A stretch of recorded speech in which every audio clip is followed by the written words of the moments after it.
remember praying a very audacious prayer, and I'm so grateful the Lord is kind to even the proud. Because I prayed to him, I said, the Lord of CRE. Because I was like, hizi vitu zingine kama zinafeel. God of CRE amesema yako. At least CRE, nimesoma Bible CRE. Yeah. I remember asking her, what do believers do? And she said they read their Bibles and they believe it. And I was just so grateful because over the years that has been such an anchor for me.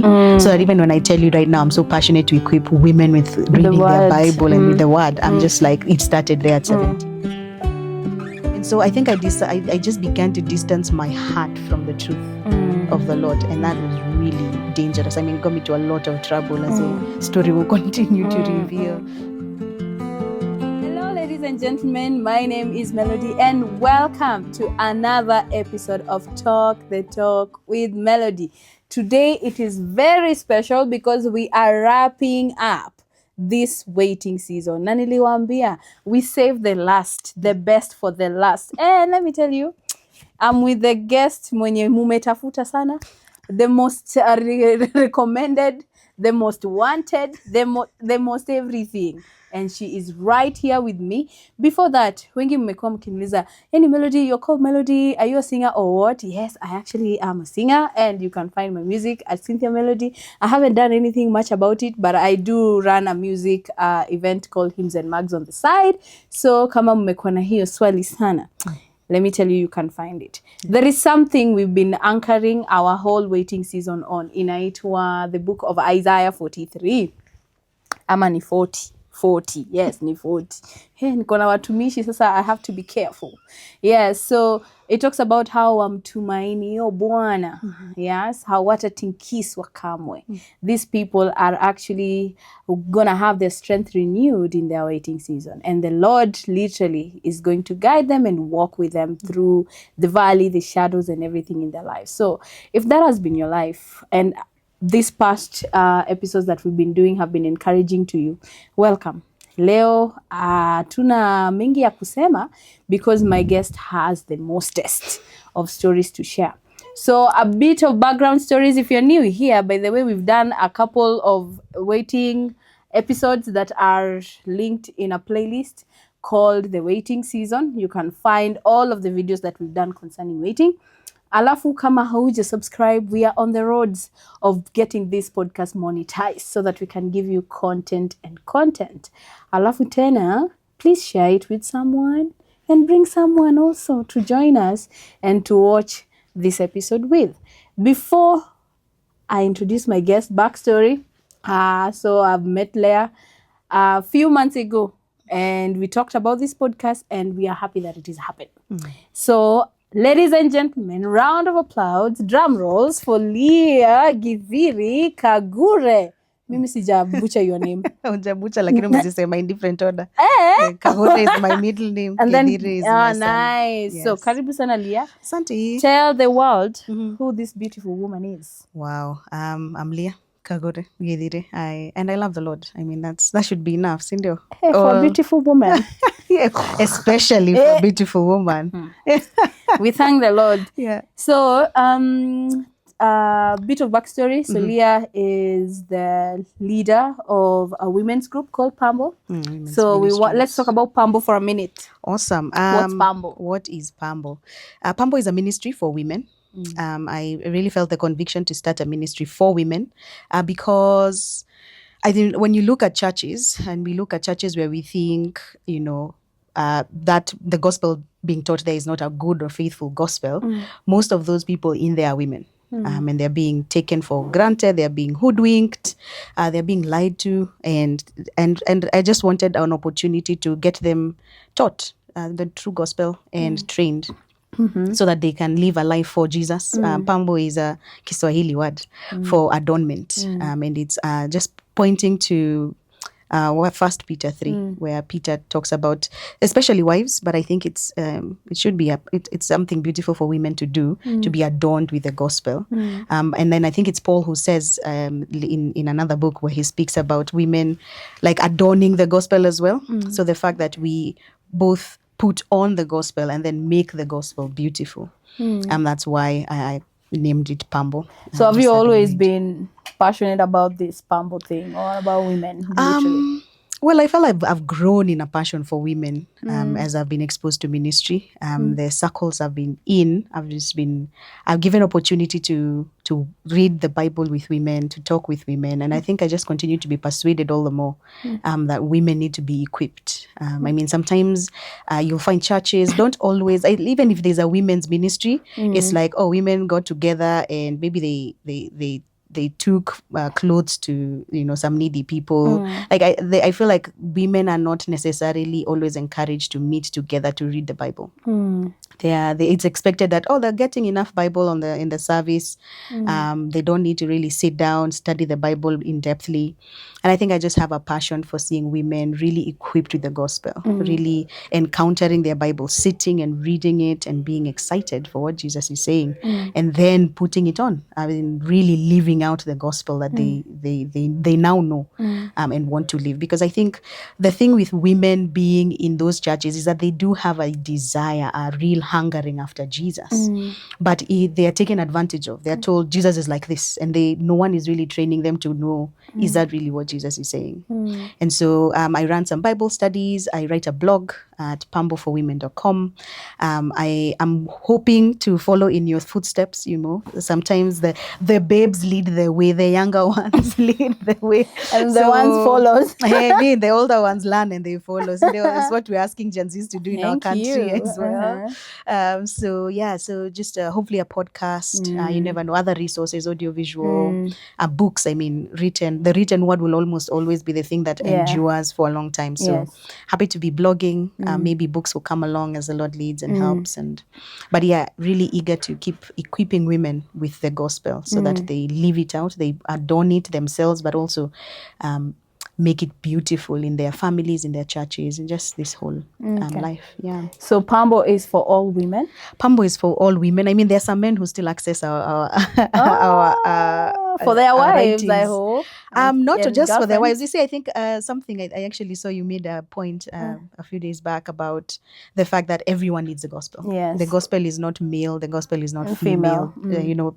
95% or even 98% of all that is in the gospels is in the Bible is for everyone. Everyone, yeah. And so if we just teach everyone the Bible well, then actually we would have done our jobs, right? I tell people, I know people may be shocked about this, but I would love to work myself out of a job so that women and whatever is happening in churches, whatever is happening with women is being done so widespreadly that I'm like, I don't need to have Pambo. Pambo doesn't need to be a thing that endures and continues as long as women are being equipped, churches are doing what they're supposed to do. I mean, I'll be happy to close it down. Yes. I mean, and that's our ultimate purpose, really, to just preach the gospel and let the gospel transform the whole body of Christ. Exactly. Which is amazing. Yes. So kidogo, tell us about you. Who is Leah? We know she's now the founder, CEO of Pambo for Women, but we want to know besides that, like who is Leah and your journey in ministry, really? My journey in ministry. So I got born again. I loved you got born again and again until you actually get born again. Getting born again. But I think so. I think for many of us is that journey where maybe you were in a certain meeting and you were guilt tripped into salvation. Let me just be saved for safety. If you watched Heaven's Gates, Hell's Flames, I mean, you probably got born again and then later again. Yeah. But I really encountered the Lord when I was in Form 3. I remember, I think I was just really hopeless. I can't quite say. The circumstances were not as dire, when I look back on them. But for my 17-year-old mind, it was a lot. It was too heavy. And I remember praying a very audacious prayer, and I'm so grateful the Lord is kind to even the proud. Because I prayed to him, I said, the Lord of CRE. Because I was like, I easily tuzingia kama zinafeel. God of CRE. Amesema yako. At least CRE has nimesoma Bible CRE. Yeah. So I said, Lord of CRE, you reveal yourself to me. Audacity. Sindio? I think I know God of CRE. Exactly. But he was so kind. But I remember just a very clear moment when I knew that, I don't know how to say it other than Jesus was in the building, and there was this really clear conviction to believe him, a clear conviction that I was not worthy for what he was giving me, but it was a gift that he was giving me and asking me to receive, and I received it with joy. And so I remember that day I spoke to a sister in the Lord. She's actually in pastoral ministry even now, so I can tell even when you were 17, she was already living out her calling. Yeah. And I remember asking her, what do believers do? And she said they read their Bibles and they believe it. And I was just so grateful because over the years that has been such an anchor for me. So that even when I tell you right now, I'm so passionate to equip women with reading their Bible and with the Word. I'm just like, it started there at 17. So grew up. Finished high school, went into to my local church. I was so excited and passionate, and found some wonderful women who continued to encourage me to love the Lord and serve Him. Served with them in the youth, and then continued just to grow. Went to uni, and when I completed my university, I joined ISAV Africa, which you also joined. But Kitambo. I think we almost have 10 years difference. Long time ago. And really again encountered some people who are really passionate about God's word, really impactful for me. And then they seconded me to train in the UK for 2 years, came back to serve as staff at ISAV. And it's interesting. Can I just get into the story? Yes. My story. Get into the story. We can't wait. So I think it's just in that season of learning to, being in ministry, growing.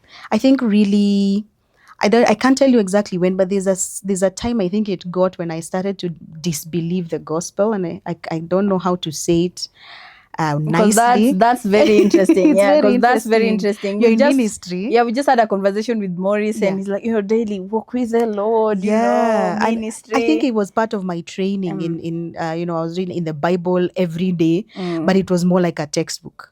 I was expected to form, logical arguments things about that people could how does, we'll talk about the book of Ephesians. So how does the book of Ephesians come together, and how do all these things happen? And so I think I just began to distance my heart from the truth of the Lord, and that was really dangerous. It got me to a lot of trouble, as the story will continue to reveal. And then I was really tired as well. I think I went to a cross-cultural context. It was really taxing. Just being in the room with people, you just feel like your brain is tired. For people like me, I'm like, where are people? Why am I alone? Exactly. And I tell people, you don't think as a Kenyan, you think I speak a lot of English. Yes. But when the English is all you speak, you might find that unachoka, there are no more words. Someone asks you, what do you think? I'm like, I have no idea. Nataka kusema kile nafikiria na yezi toka hivyo. So it was just a difficult context. People there were aiming to really be kind and godly, but there are also situations where you encounter and you're like, it doesn't feel like these people really live out the gospel as much as they're preaching it. And so it's just an encountering very many things, and what you don't realize is happening is you're internalizing all of this. So I was internalizing this. So my mental emotional state was not great, because we are Kenyans, we don't exactly have emotional quotient. We don't. Usilia nyamaza, get over it. So it just kept stuffing it inside me. What is PTSD? What is trauma? What's trauma? I've experienced some narcissism, but no one is talking about it. What is narcissism? Exactly. If someone has just acted in a narcissistic manner, where they've lacked empathy, they've not treated me with kindness. I'm in a church, I'm just feeling, you're starting to wonder, maybe I'm the one who misunderstood the gospel. And so on one hand, I was doing the most wonderful thing. I'm in the gospel. But on the other hand, there's a small part of, or maybe a big part of me, that wasn't really taking it into my heart and really delighting in the Lord. And so as I came back to Kenya, got into ministry really immediately. I didn't rest properly. Unachapa ground running. Minister of the Lord from the UK. Anointing. I wish that's how it went. It was just like, kazi ndio hii. Chapa kazi. It's like umefika kwa shamba, unapewa jembe. Shika. Because we are like, mafuta imetoka majuu. Ilikuwa yenu. Unaona venye, when you had, there's a pasi coming from siji majuu to your church, the way you would prepare. That was not what happened. I was told, if they were told anything, they were told there's a farmer coming. Mutayarishe jembe. Lovely. So I think, again, just coming into that fatigued. I started, just physically fatigued. yeah. But now I'm also getting like spiritually fatigued, where I'm offering people the gospel, but I'm not really enjoying it myself. It's become work. I mean, and that's really, I mean, there's a lovely book called A Dangerous Calling, which I would highly recommend for anyone in ministry or joining ministry. It's just really difficult, actually. And the thing that Paul Tripp highlights in that book is that ministry is so dangerous because you deal in the gospel every day, and it's really easy for you to get to a point where you think that's your job, to deal in the gospel. Ministry is the one job where you are supposed to really partake of the very thing you're doing. You see, and all accountants don't have to carry their Excel sheets and read the Excel sheets in the morning and fellowship with Excel. No, but as in ministry, you're expected to still love the Lord, still walk with Him, and it can be very dangerous because it's actually. You can even hide in that. It can be a place of hardening. It can be a place of hardening your heart, actually. And we've seen all these scandals, and I really believe that part of what was going on in the minds of the men who fell or women who've fallen from what we call grace. I think it's actually an arrogance that gets to you where you think, I know the Bible. Unani ataniambia kitu. Melody, I've been in ministry for 30 years. Who are you? But there's lack of humility, a lack of actually fellowshipping with the Lord, a lack of allowing the Spirit to lead you and to convict you, to rebuke you.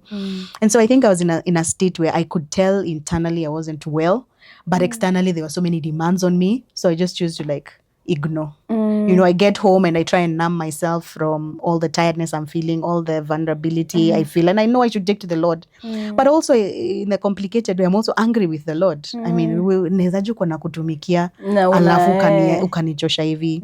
So it's on the one hand, dealing in actually fruitful ministry, which was what was scary, isn't it? That it's fruitful ministry.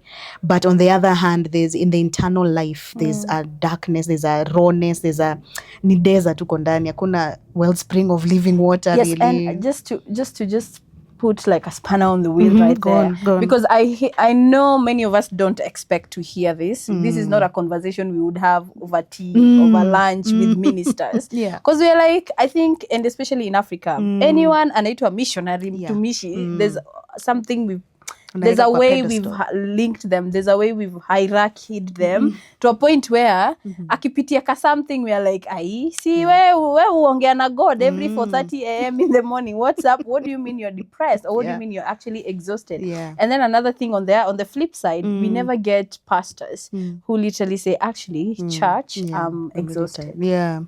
Or church, I need time sabbatical. Like it's always sounding like they need to prove a point. Like we don't get to see pastors in their vulnerability.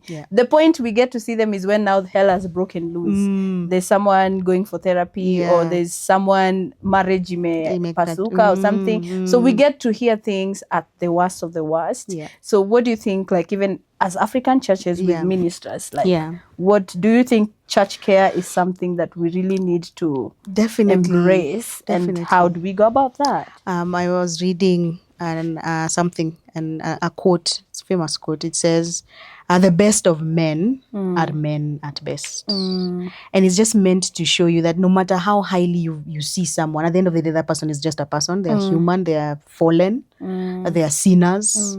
And I think, so there's two ways to go about it. There are two things that need to happen. There's the minister who has to make themselves vulnerable, who has to have an actual community where he can go, or she can go and say, you know what, I'm really tired. I'm exhausted and I don't know how to refresh.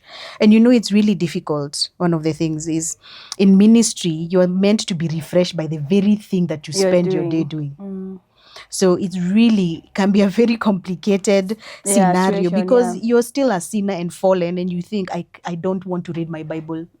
I've been preaching for, maybe Morris haveenda tour, haveenda kipreach revival meetings for a week. Akirudi home, he's right. He's the thing that he thinks is not, let me let me now read my Bible.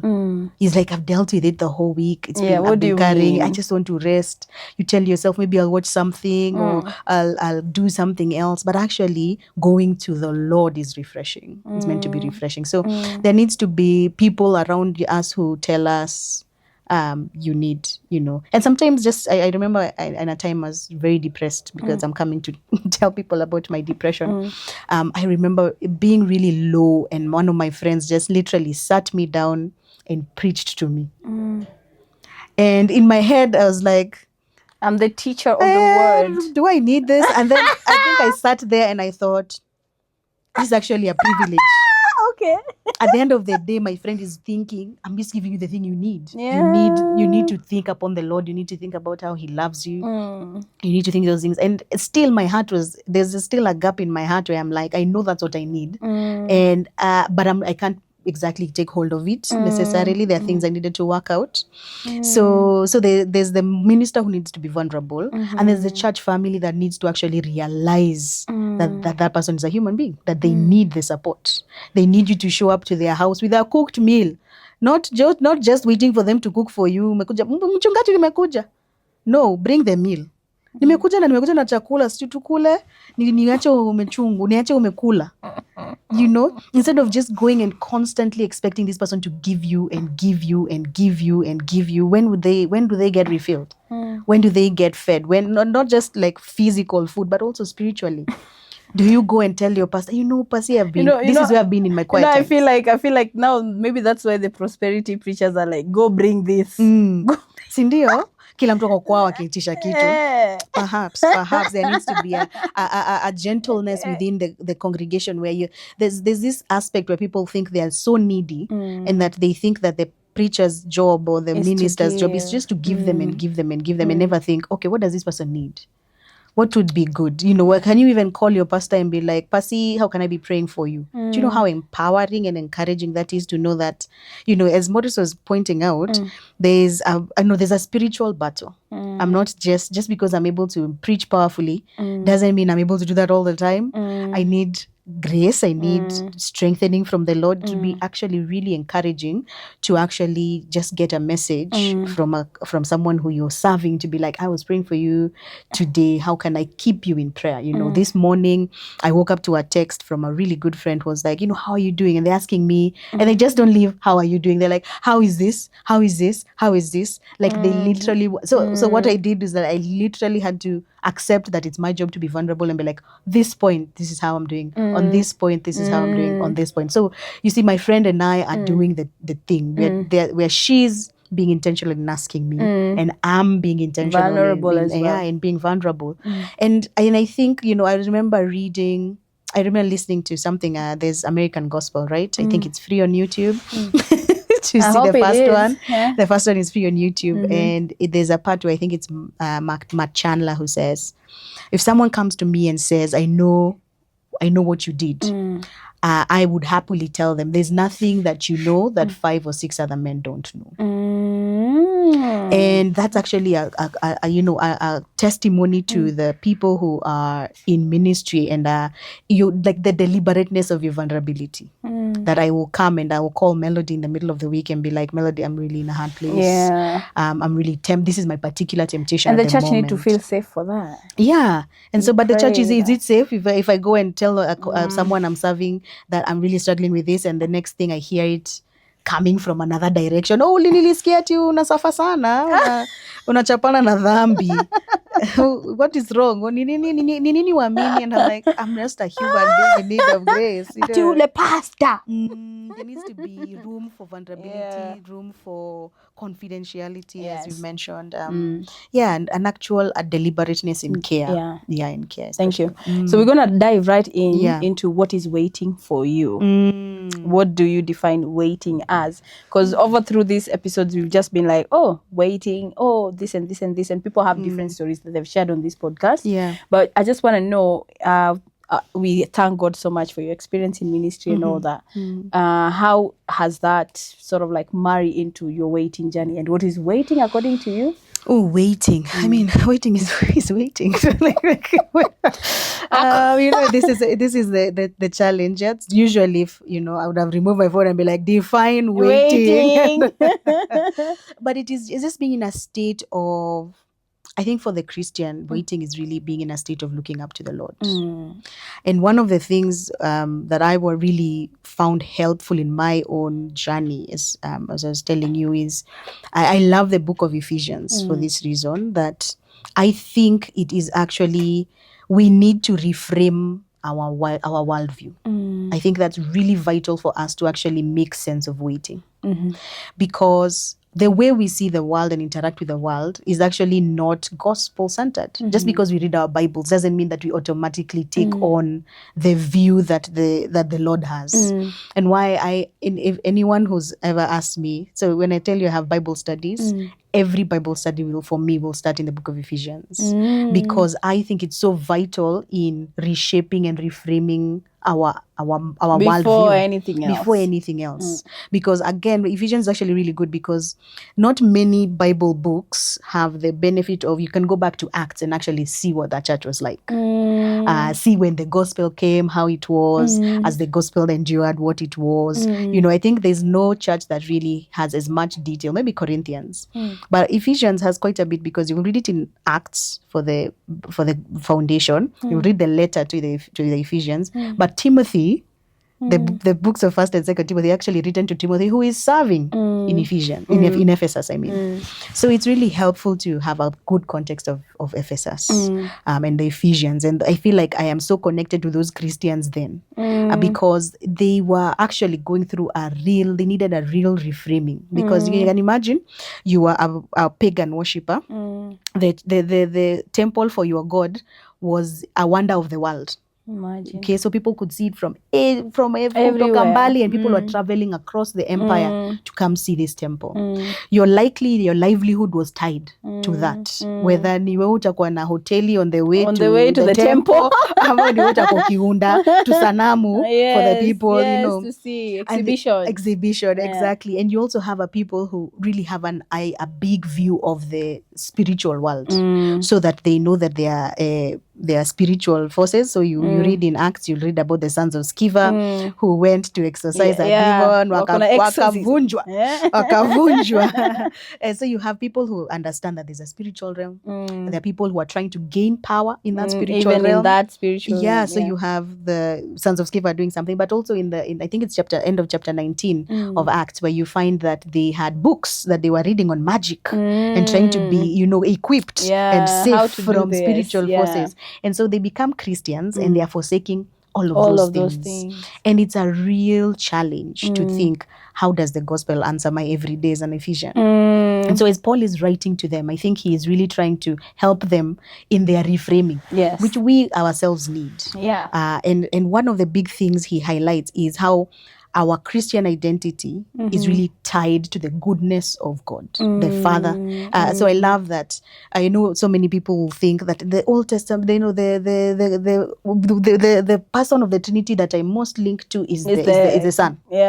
But Ephesians actually starts with, "Blessed be the God and Father of our Lord Jesus Christ, who has blessed us in Christ with every spiritual blessing in the heavenly places." So anything that Christ has given has come from the Father. And so the Father, Paul begins by praising the Father for what he has done, and then he really goes into what the Father has done. The Father has chosen us. The Father has adopted us into his family. The Father has redeemed us. The Father has revealed himself to us. I mean, revelation is actually a blessing. Not just when you're to rema na have the word Bible or being able to open it and read it. It's actually a gift from the Lord to get to know what he is doing, but also what his plan is. And the reason I think waiting enters into that need for change of framework is when you know what God has done, when you know what God is doing, and you know what God will do, then waiting is put in the context of a larger story. That you're not in a place where you're like, just see like wait, in the kitambo before he had phones. Some of us lived in those days. Tell us, how are those days? When you were planning to meet someone, you hope for the best. Ala. Unamwandikia tukutane siku fulani na X fulani X hii and X. place. Kwa hii moja kwa Ange kutumia kapicha. picha ya nini? Unatumiwa picha aje? Hakukuwa na So JPEG. amelipia picha. You know those days the photos are also not cheap. Oh. Sasa alichukua alafu amepitia place Photo ikaprocessiwa booth, alafu ukapewa. Oh, You know, yeah. na ulilipa It's extra kama hard ulitaka. work. Ulitaka ile inatoka na 1 hour. Hey, jamani. Acha tuikae. So you hoped for the best? You hoped for the best. So I remember there's some family friends, walikuwa, you know, they had been married for ages. Their children are now maybe even about to enter their 50s. So imagine they're an old couple. They were saying about how they planned to meet under a certain tree on a market day. But they came at different times. They didn't clarify with What each other time? what time. Okay. Yeah. So in you know, it's almost when you're waiting in such a circumstance, things feel uncertain. But I think waiting for the Christian is actually to wait with certainty. Is your way, you know, and that's the thing that we need the reframing for. When you feel like I'm just waiting, you know, or Melody, we are single, we are just waiting we are on the not Lord. just waiting. And even as we wait on the Lord, we're waiting in the context of a larger story. Yeah. In the context where we are not missing out on anything because of the way that the Lord has worked things out. Because we know whatever the Lord is doing in our lives, He's doing it for good. Yeah. Right? That's true. If He has already in His generosity chosen us before the foundation of the world. That's so if huge. Before God said, let there be light, He had thought, Melody, I'll make this person. I'll choose Melody to belong to my to my people. You know, I'll adopt her into my family in Jesus Christ. You know, and to think that Jesus, when He was coming, He wasn't some plan B. That God was just trying to make the best of a bad situation. That's actually false according to the Bible. According to Ephesians, before God said, let there be light, He had thought of Christ, of redeeming His necessity, of His dying and His rising from the dead. It was a plan that was before time, in eternity past. And so when we enter into the present, I remember I was literally teaching Ephesians 1 yesterday evening to a friend of mine from high school. And I remember she just stopped us and she says like, let's stop. Let me just say, the more I'm reading this, the more I feel safe and secure. Nice. And I was like, praise God. Because that's the point. Yes. That's part of the reframing that we need. Yes. That our waiting is not empty. Our waiting will not reach a place where we're told, you know, it's not like, you know, Kitambo used to be, when there's a big man, you go to his home and wait for him. Yes. And then the big man may come or may not come. Yeah. You know, so we say ati ati umegojea kwa gate, sorry, leo hakuji. Imagine. Na wewe ulikuwa umekuja tu hiyo siku moja. Yes. So your hopes are dashed. That's not what we're doing. We are not waiting wishy-washy. we're not wishy-washy and it's not an empty waiting. You know, there's a waiting that is secured in who God is and in His power.